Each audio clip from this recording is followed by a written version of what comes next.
if you care about whether America's institutions can actually listen closely. Subscribe and turn on notifications, because what happened today in a federal courtroom in Manhattan isn't just another legal headline. It's a real-time test of whether democracy still works when someone acts like the rules are optional. Here's what we know so far. At around 11:47 this morning, right in the middle of an active federal hearing, 3 of the most expensive defense lawyers in the country reportedly stood up from counsel tables, scooped up their files, and tried to walk out while the federal judge was literally speaking. Let that sink in for a second, because it's hard to overstate how wild that is. These are licensed officers of the court, people sworn to respect the system, and they reportedly tried to abandon the proceeding in real time because they didn't like the judge's ruling. And what happened next is being described as something a federal courthouse hasn't seen in more than 20 years. Let me walk you through the timeline, because the specifics are everything here. The morning session opened the way these hearings usually do, procedural back and forth that court watchers called pretty standard. Prosecutors pushed to get specific financial records admitted. Defense lawyers objected, as you'd expect in a case this complicated. But here's the key context you can't miss. About 48 hours before this hearing, something went sideways, and we only found out because a clerical mistake accidentally exposed it. A sealed filing was mistakenly posted to Pacer, the federal court's electronic docket. It stayed live for about 17 minutes before it was pulled back down, but that was long enough for legal researchers to grab it. And here's what made it explosive: multiple sources who say they reviewed the material claim prosecutors submitted fresh evidence showing encrypted messages between Trump and his co-defendants during a period the defense had insisted was a no-contact blackout. The same batch allegedly ties to wire transfers totaling $4.7 million plus what one reviewer described as an unusually clear and devastating money trail for a white-collar case. This morning, Judge Patricia Caldwell ruled all 847 pages admissible. That ruling is the moment the room allegedly shifted. Lead attorney Robert Sterling then stood up from the counsel table. Court reporter Maria Rodriguez reportedly logged every word as it happened. Lead attorney Robert Sterling allegedly told the judge the court had lost any appearance of neutrality and that the defense would not take part in what he framed as a predetermined outcome. Then co-counsel Jennifer Matthews reportedly doubled down, accusing prosecutors of serious misconduct and saying they wouldn't validate it by staying in the room. And then reportedly, they turned and headed for the exit. Now here's why this matters in federal court terms. Judge Patricia Caldwell isn't some hothead on the bench. She's a Reagan appointee, has been on the federal bench for 31 years, and she's widely known for being calm, controlled, and exceptionally even-handed. Defense lawyers typically see drawing her as a break because she runs a tight but fair courtroom. The judge reportedly watched 3 defense attorneys move to walk out mid-proceeding, then put a hard line on the record. She warned that if they took another step toward the door, she would hold them in criminal contempt and order bench warrants for immediate arrest. She then directed U.S. Marshals to secure the room and block the exits. Within moments, 6 armed federal marshals were posted at the doors. The standoff reportedly lasted 7 minutes and 23 seconds. If you're getting value from this hit, because it gets even more complicated. Here's what Judge Caldwell revealed that explains why Trump's legal team was so desperate to get out of that courtroom. Sources with direct knowledge of the hearing say Judge Caldwell disclosed that she had received a sealed ex parte submission from the DOJ that very morning, and that detail matters a lot. Ex parte means the judge saw it without the other side being present or fully informed. And in federal court, that's extremely rare. Judges almost never allow one-sided communications like that unless the circumstances are serious and tightly justified. Ex parte filings in federal court are typically reserved for extreme situations, things like national security sensitivities or urgent witness safety issues. Judge Caldwell reportedly said on the record that because of what she received, she was weighing heightened security measures and even the possibility of sequestering the jury. And in that instant, every seasoned defense lawyer in the room would have understood the signal. The court believes the risk picture just changed in a serious way. Prosecutors clearly seem to have a cooperator. Someone close to Trump may have flipped. Former federal prosecutor Andrew McCarthy said on Fox News within hours that when defense lawyers hear about a sealed ex parte submission in a case this big, They read it as the walls closing in, an insider has turned, and the government is about to unveil something the defense didn't see coming. And that's why the panic suddenly clicks into place. Because from here, this stops being courtroom theater and starts turning into something much bigger. According to the court record, within about 30 minutes of sitting back down after that 7-minute standoff, Sterling's team filed an emergency motion for a mistrial arguing judicial bias and prosecutorial misconduct. At the same time, they also filed a motion to have Judge Caldwell recuse herself, claiming her contempt warning showed personal hostility toward the defense. See the strategy. By turning it into a public showdown, they're trying to manufacture a record for appeal. Mistrial claims bias, claims misconduct, claims the whole package. And no matter how this trial ends, every serious legal analyst is landing on the same core takeaway. This wasn't a spontaneous meltdown inside a courtroom. It was a performance aimed at people watching from the outside. And there are signs it may have been lined up in advance. Sources claim Fox News already had crews staged outside the courthouse roughly 45 minutes before the walkout attempt. On top of that, several conservative voices were posting about judicial overreach before the broader public even knew the incident had happened. So how did they know something was about to go down? Subscribe if you want to follow where this leads, because the implications are massive. That sealed ex parte filing Judge Caldwell referenced is now the key piece. DOJ sources indicate it relates to testimony set for next Tuesday from a person identified in filings only as Witness 14. Witness 14 is reportedly someone with firsthand knowledge of the financial deals at the heart of the case, and sources claim this person has been in protective custody since October. Now look at the timing. That dramatic walkout attempt happened exactly 96 hours before this testimony is set to start. Coincidence? That clock tells you a lot. Legal analysts are now trying to figure out who Witness 14 could be. The top theory is it's someone from Trump's inner financial orbit, a CFO controller or senior finance gatekeeper with direct access to the transactions in question. And if that person has been in protective custody since October, that signals real safety concerns.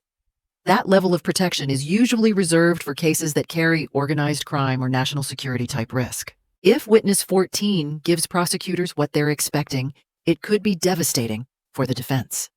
And after that standoff ended and the lawyers sat back down, Judge Caldwell reportedly dropped a line that sent shockwaves through the legal world.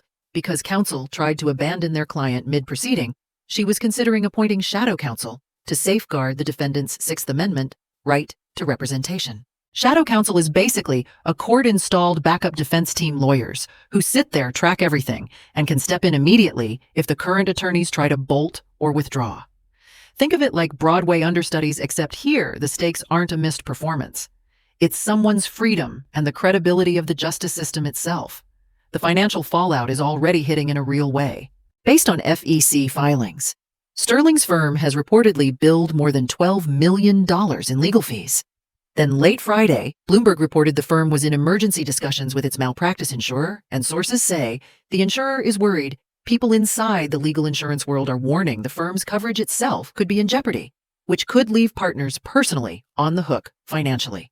That would explain reports that senior partners were seen showing up at the firm's Manhattan offices around 10 p.m. Friday for an emergency crisis meeting. And if you get why this matters beyond just one case hit, here's the bigger problem. What happened today isn't just about one defendant or one trial.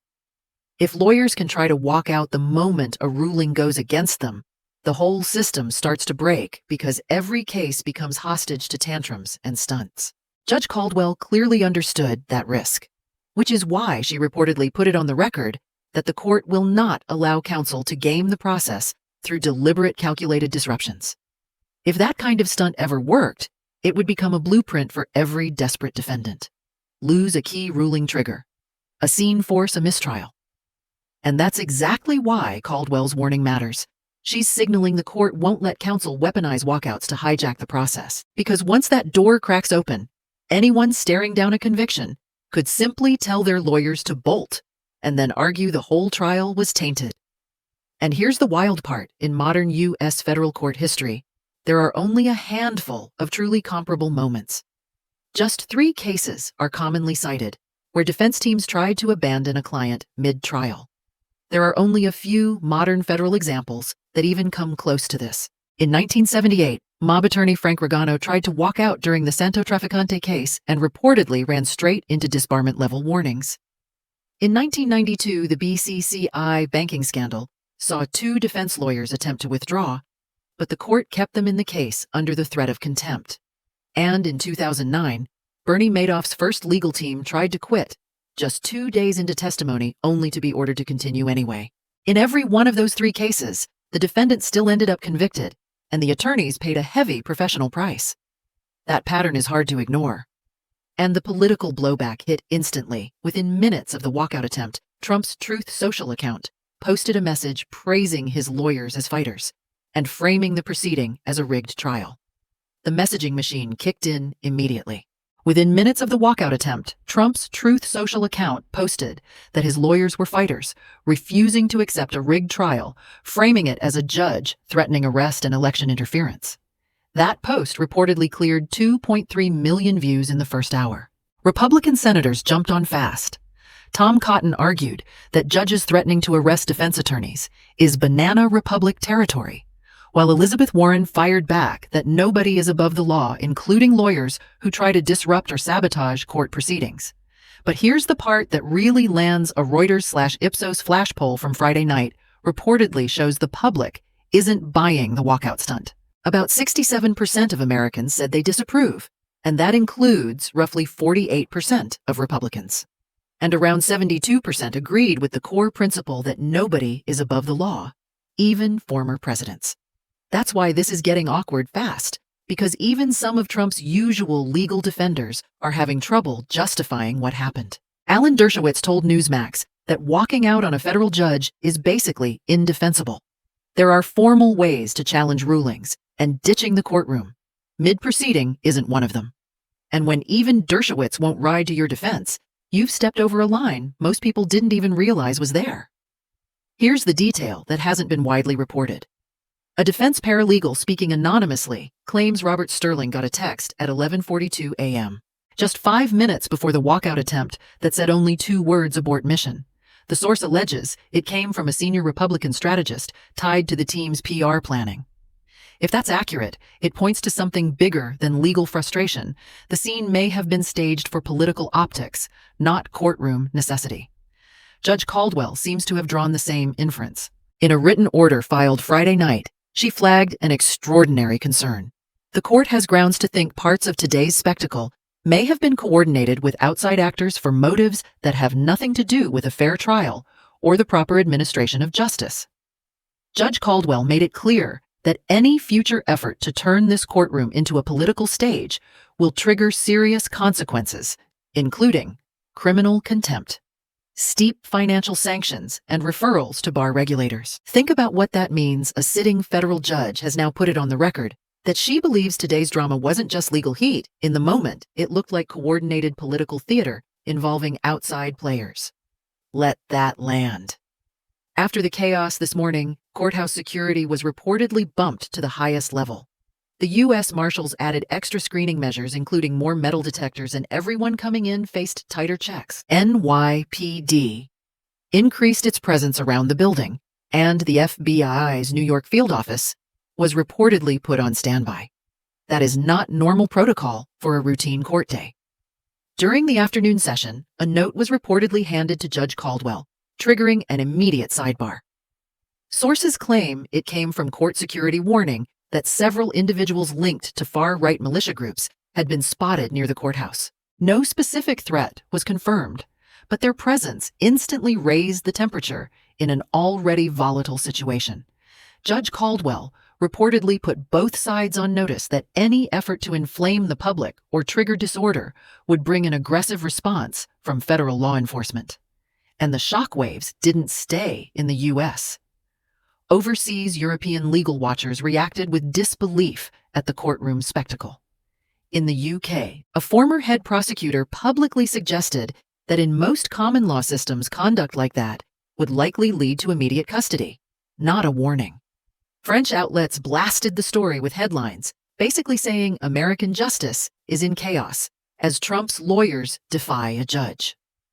Russian state media predictably used it as propaganda, pointing to it as proof the U.S. system is cracking.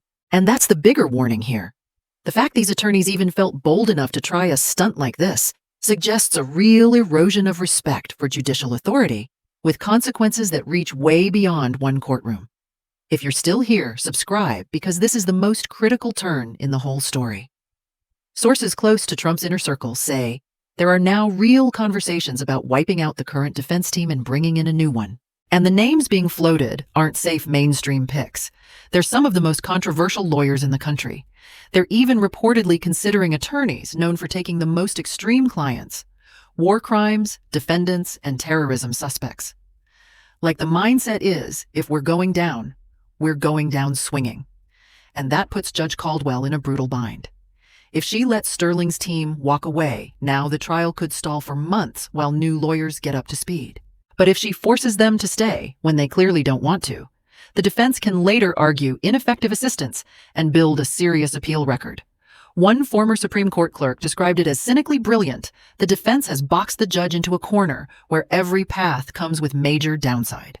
And now there's another bombshell. Sources say prosecutors are weighing what people are calling the nuclear move, urging the judge to reconsider Trump's bail status and even revoke it, pointing to the chaos and conduct surrounding his legal team. The logic would be simple. If a defendant's team is willing to pull a disruption like that, the court can argue the defendant now looks like a higher flight risk and a threat to the orderly administration of justice. It's an extreme ask, and it would likely go nowhere, but even filing it would dominate headlines and frame how the public reads what's happening inside that courtroom. And don't forget who else hears all of this: the 12 jurors who ultimately have to decide the case. Even though the jury wasn't present for the walkout moment itself, the tension afterward was unmistakable. Juror number 7.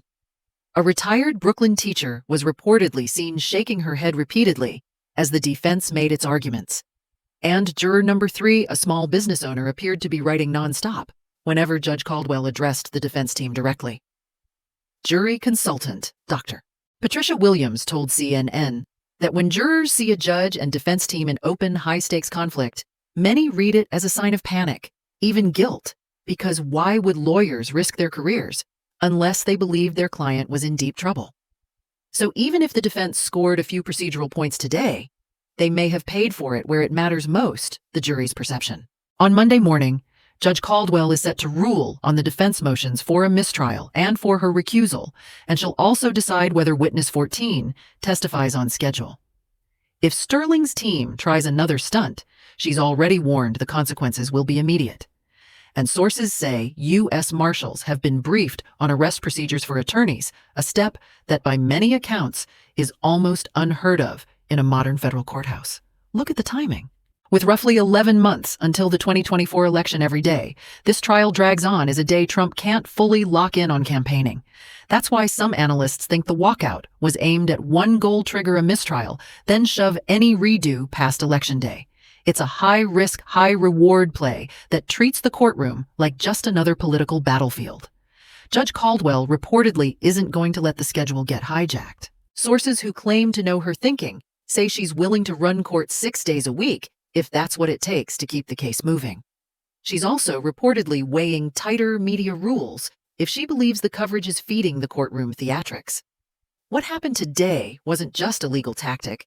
It looked like an effort to turn a federal courtroom into a political stage. When lawyers act like they can storm out on a judge and dare the system to respond. When a criminal trial gets treated like a campaign stop. When justice starts feeling less like law and more like reality TV.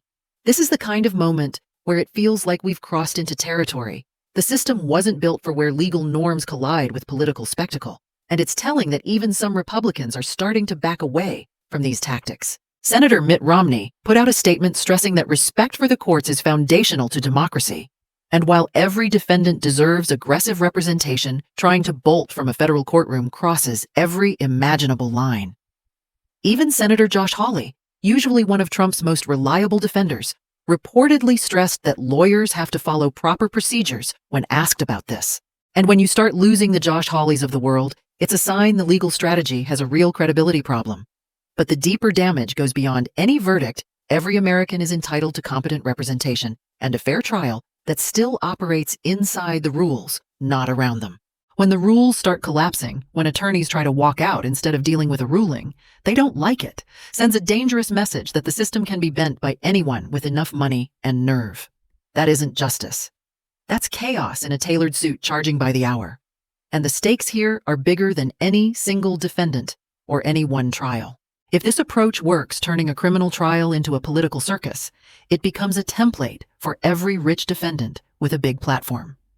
Picture a system where anyone with enough money can tell their lawyers to storm out the moment a ruling goes against them, where courtrooms turn into content farms for social media instead of serious fact-finding. That's the slippery slope this moment is pointing at, where judges have to threaten arrests just to keep basic order in the room. That isn't a functioning justice system. It's the rule of law breaking down in real time. So now the real questions are simple. Can Judge Caldwell reassert control? Will Trump's team keep pushing disruptive tactics? And can the courts withstand this kind of pressure without losing their core legitimacy? Make sure you're subscribed and turn on notifications, because this story is nowhere near over. When Witness 14 takes the stand, when Judge Caldwell rules on the mistrial and recusal motions, and when we find out who sent that abort mission text, you'll want the updates in real time. Hit like and drop a comment. What do you think happens next? Please share this with anyone concerned about whether American democracy can overcome what is happening now. Because this is no longer just about a trial or a defendant. The question is whether we still truly believe, in a practical and enforceable way, that no one in this country, no matter how rich, powerful, or politically connected, is above the law. Our answer will affect generations to come. See you on Monday when the judge delivers his verdict.